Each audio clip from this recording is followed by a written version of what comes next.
Di antara riuhnya narasi kemerdekaan Indonesia, ada satu nama yang sering kita dengar.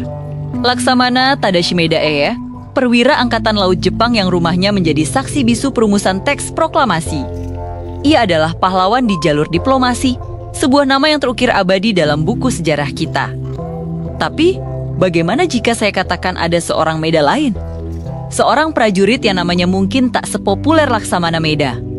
Namun pengorbanannya sama besarnya, bahkan mungkin lebih berdarah. Ia adalah Takeshi Meida, yang kelak dikenal sebagai Abdul Rahman Prawirodirjo. Kisahnya bukanlah kisah perundingan di meja makan, melainkan kisah pertempuran di tengah belantara Jawa. Memimpin pasukan gerilya demi sebuah janji kemerdekaan.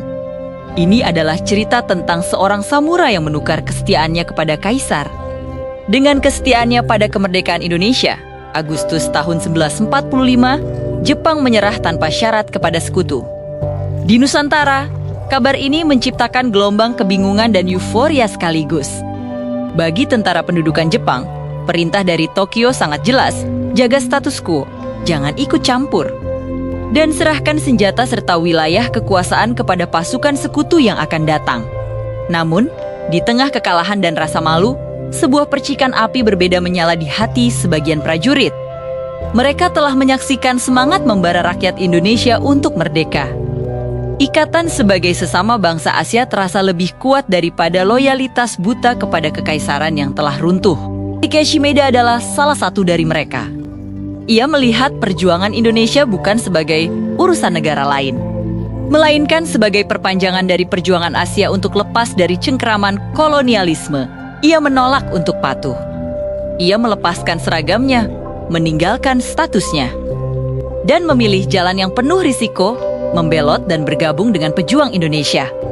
Keputusan Meida untuk membelot bukanlah tindakan simbolis semata. Ia tidak datang dengan tangan kosong.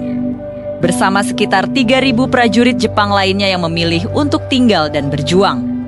Mereka membawa sesuatu yang sangat krusial bagi Republik yang baru lahir, keahlian militer profesional. Pada saat itu, laskar-laskar rakyat dan tentara keamanan rakyat yang baru terbentuk masih sangat hijau. Mereka punya semangat, tapi minim pengalaman tempur modern, taktik gerilya, dan penguasaan persenjataan yang sistematis. Disinilah peran Meida dan kawan-kawannya, seperti Shigeru Ono, menjadi sangat vital. Mereka tidak ragu-ragu untuk berbagi ilmu. Di lereng Gunung Semeru, Jawa Timur, Meida ikut mendirikan dan melatih sebuah unit tempur yang legendaris. Pasukan Gerilya Istimewa, atau PG, ini bukan sekadar latihan baris berbaris. Ini adalah transfer pengetahuan tempur tingkat tinggi. Mereka melatih para pemuda Indonesia dalam taktik perang hutan, cara melakukan sabotase yang efektif, hingga strategi intelijen dan penggunaan senjata secara presisi. Meida, dengan latar belakang militernya yang solid, mengubah para pemuda desa yang bersemangat menjadi sebuah kekuatan gerilya yang ditakuti dan disegani oleh pasukan Belanda. Pasukan Gerilya Istimewa bukanlah unit latihan yang hanya berdiam di kamp.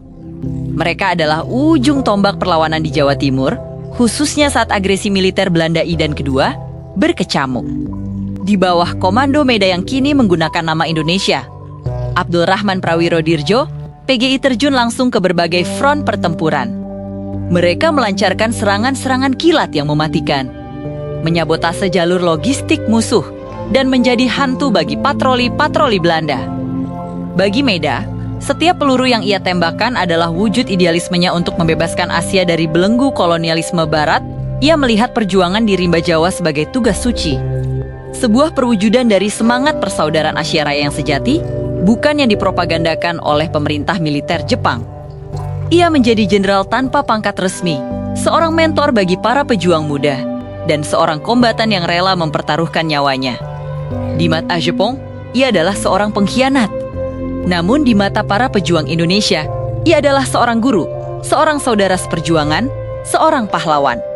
Namun, setiap perjuangan menuntut pengorbanan. Dari sekitar 3.000 prajurit Jepang yang memilih untuk bertempur bersama rakyat Indonesia, lebih dari 1.000 diantaranya gugur. Mereka tewas di medan perang, jasad mereka terkubur di tanah yang bukan tanah kelahiran mereka, jauh dari keluarga dan sanak saudara di Jepang. Nama mereka mungkin tidak tercatat dalam tugu-tugu pahlawan nasional yang megah. Namun darah mereka ikut menyirami benih kemerdekaan yang kita nikmati hari ini.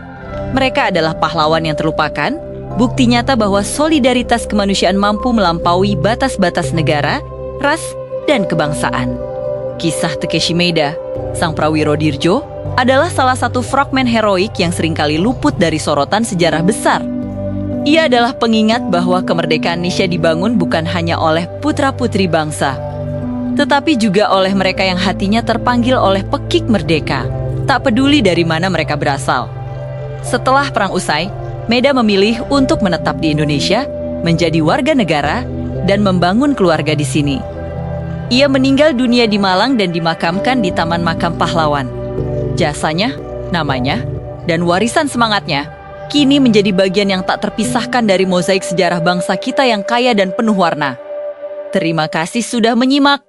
Jangan lupa like, komen, dan subscribe untuk kisah-kisah inspiratif lainnya. Sampai jumpa!